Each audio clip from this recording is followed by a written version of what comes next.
how to disable backup frequency on Android or iOS phone. Hello guys, in today's video I'm going to show you how to disable it easy and quick.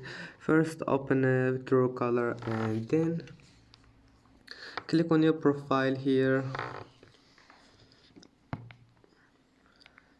and now here you will find the settings icon. Click on it and then scroll all the way down until you find the backup, and here you will find backup frequency. Click on it and click never, and that's it. Now go back, it will be saved, and I hope that can help you to fix your problem. And that's it for today's video. If you like this video, please don't forget to like and don't forget to subscribe, and thank you for watching this video until the end, and see you in the next video.